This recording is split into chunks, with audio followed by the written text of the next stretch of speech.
Ay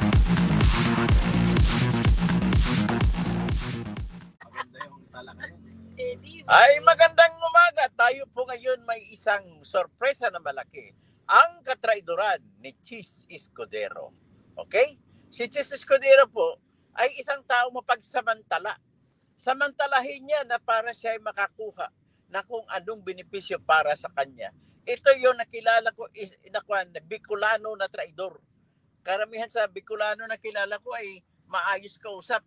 Tanging si Chis Escudero lamang nakikita ko na traidor na Bicolano, taga Sorsogon. So ngayon, bakit ko nasabi yan? Okay. Natandaan niyo ba noong 2010 elections na tumatakbo si Noynoy pagka-presidente sa Liberal Party at ang kanyang vice-presidente si Marrojas? Akalain mo naman bigla one day before the election noong 2010, biglang inanunsyo na hindi niya suportahan si Marrojas kundi pagka-vice-presidente, kundi si Binay. Akalain mo katraidoran ang ginawa niya, kasama niya, alay niya, iniwan niya. So ganun po klase ang pagkatao ni Chis Escudero, hindi mapagkatiwalaan yung traidor na yan. Ano pa, nung panahon nga noong 2016, tumakbo siyang pagka-vice-presidente ni Grace Poe. Ngayon, ano pang ibang ginawa niya? Ito ngayon ang katraidoran na ginawa niya, sinamantala niya, nagalit si Lisa Araneta Marcos kay Big Suberi dahil napayagan na mag-imbestiga sa PDL-Lex si Bato. Kaya galit na galit si Lisa. Tika, bakit galit si Lisa?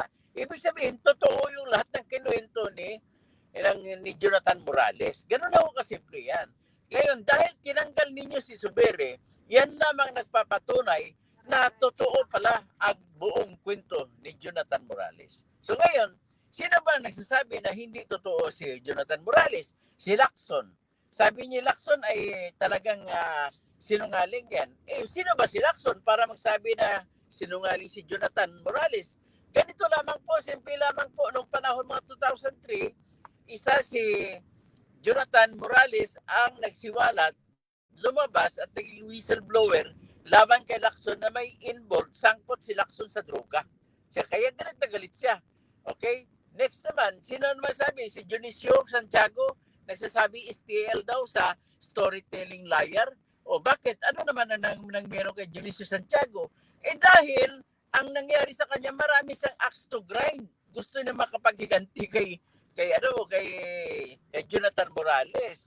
Kasi marami pong mga trabaho si Jonathan Morales kasama ng Alabang Boys na kung saan ay nalagay sa balag ng alanganin ang karera ni Dionisio Santiago. Naalala niyo yung Alabang Boys na hinuli at nagkabayaran pa ata sa piskalya? Yun, isa din sa mga trabaho ni Jonathan Morales noon. At ito naman si BBM, professional liar daw. Ano naman ebidensya nila na professional liar si Jonathan Morales? Dahil na may kaso, hindi naman po ibig sabihin na kapag may kaso ang tao, ay nagsisinungaling kung magsasalita. Lahat naman po, kahit yung prostitute niya pwedeng pwedeng magsabi ng totoo na totoo siyang ni-rape. Kasi hindi naman lahat ng sinasabi na ang isang tao may record de sinungaling, hindi naman sa lahat ng panahon ay sinungaling. So, ganun po ang nangyari dyan. So, ano pa? Yung mga taga-PDEA, tingnan mo. Tanongin mo PDEA, kung magsalita sila halimbawa, sabihin nila na totoo yung PDEA documents, ano kaya mangyari sa kanila sa tingin nyo? Di ba matatanggal sa trabaho? Ganun lang ho kasimple yan. So ngayon, si Jonathan Morales naman tingnan nyo, kung magsalita siya, maaring binigyan siya ng pera ni Duterte. Maaari siyang kakampi ni Duterte. Pero hindi mo ba naisip na maaari siyang ipapatay, ipadukot ni Lisa Marcos tsaka ni BBM? Tingnan nyo nga, pinadukot na nga siya, muntik siya pinadukot ni James Kumar na isang criminal syndicate na leader dyan na kinikilala sa Indian community, si James Kumar. Tapos, kunwari pa to si Picoy Santiago na pumunta doon na pinapunta si Romy Isguera. Tapos, ay kinausap na may salita pa na pinapapunta siya ni Lam. Ngayon, nang pinatawag sa Senado, sinabi niya, biro lang daw yun. Ibig sabihin, bakit ka magbibiro? Anong rason para magbiro? Ibig sabihin, totoo yung kwento ni Picoy. Ni Eric Santiago, Picoy. Totoo yun, kasi sa Ilonggo ang Picoy, ibig sabihin yung parot. So pag tinawag kang Picoy ng mga Ilonggo, ibig sabihin ikaw sinungaling. Kwento ng kwento, marites na sinungaling.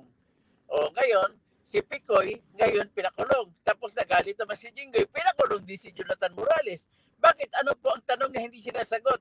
Bakit? Ang tanong ni Jinggoy, bakit mo nilagay na no? Ang nilagay mo dito, were you dismissed? Nung nag-apply ka sa PDEA? No. Kasi no, ang problema lang kay Jonathan Morales, hindi marunong magpaliwanag. Ngayon, kung ako tanungin mo at yung abogado ni Jonathan Morales sa salita, bakit no? O totoo yan, no ang nilagay ni Jonathan Morales. Bakit? Ano ang tanong?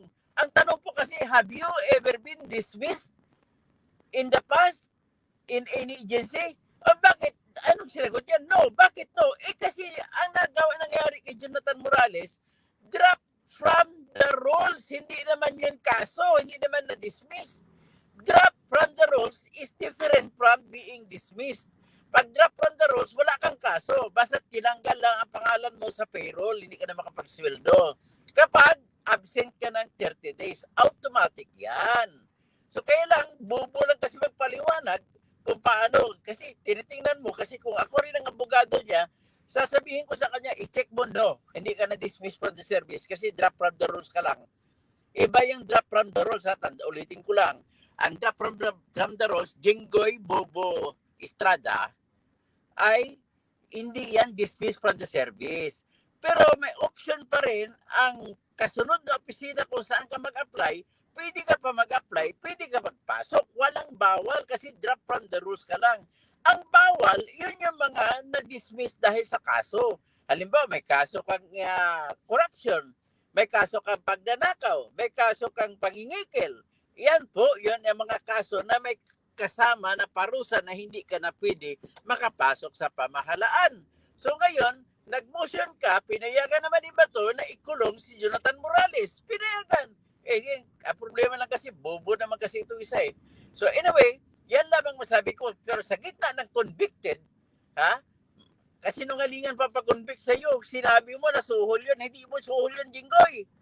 Yun ay parte mo sa pagnanakaw ninyo sa pamamagitan sa PIDAP. Hindi yun suhol. Kasi nungaling ka, bakit pinapalabas mo suhol? Diba? Ganun lang ako kasimple. So ngayon, pagkagano, sino naman si Chase Escudero? Na naman tala. Kasi yun na pinaglalaroan niya damdamin ni Lisa Araneta Marcos, kinausap ni Lisa Araneta Marcos sa mga senador na hawak nila, at tinanggal ngayon si Zubiri, at pumalit si Chase Escudero. Kaya mag-ingat kayo, hindi lang si Binay ang kanyang tutulungan dyan, hindi lang si Marwas ang kanyang tinraidor. Marami pang ibang tao traidor rin yan. Kahit si Marcos na traidor rin niya yan. So number one, nila na gagawin dyan, siyempre, ay maaari na ipapasa nila yung tsatsa na ilalagay ang term limits, ibawasin. Okay? Ganun lang kasi isang gagawin. Pagkatapos ipatigil nila yung PDEA investigation. Ngayon, mas marami na naniniwala na ang PDEA na investigasyon ay totoo. Ganun lamang ko simple. Bakit? Kung hindi totoo, dapat hindi nyo pinatigil. The fact na inalis nyo si Zubiri, ibig sabihin, totoo yan, Lisa Araneta Marcos. Ganun lang ko simple. Kaya, yan naman po ang aking ngayon, ang aking vlog sa ngayon dahil sa kalsada ko. At nais ko lang magtawag din sa mga si Ronel Santiago, tapos Pia Torrecampo, Ronel Santiago ulit.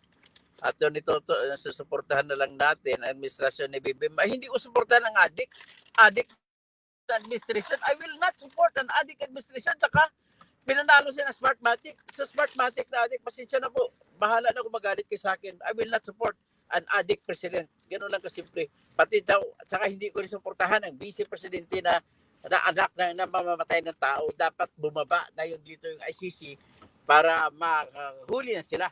Para arestuhin na, dalhin sila sa the Netherlands. Para matanggal na ang problema ng tao sa Pilipinas.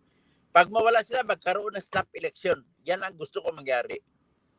Sa malkarunungan, yang si Chis ang taong makasarili, traidor. Yan talaga, traidor talaga yan. Fernando Malabanan, patnubayan ka po ni Lord. Pio Campo, tama.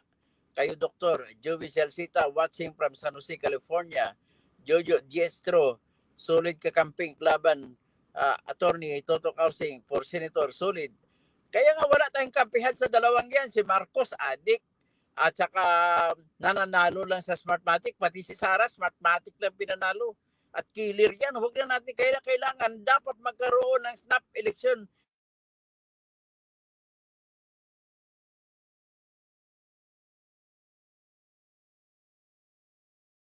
Diyan lang muna tayo, no? Hanggang diyan na muna tayo ngayon at mag-vlog na lang ako muna ulit. Kasi marami na pababa na ako sa sasakyan si Jess Pontelios, si Joey Salcita, si Dolores Calayag, si Jerica Lonstedt, at Teodora De La Torre, Romel Garcia, Millions Co Vlogs. Oh, yan.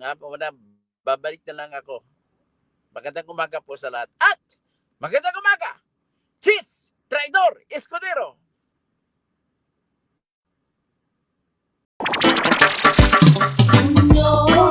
May hulanong salita na ang ibig sabihin dito ay ang pagkakaisa. Bunyog Party List. Halika na, Bunyog Party List ka na. Halika na, Bunyog Party List ka na. Sa susunod, ang atinang suportahan, Bunyog Party List, nagtataguyod ng katotohanan, lumalaban para sa bayan.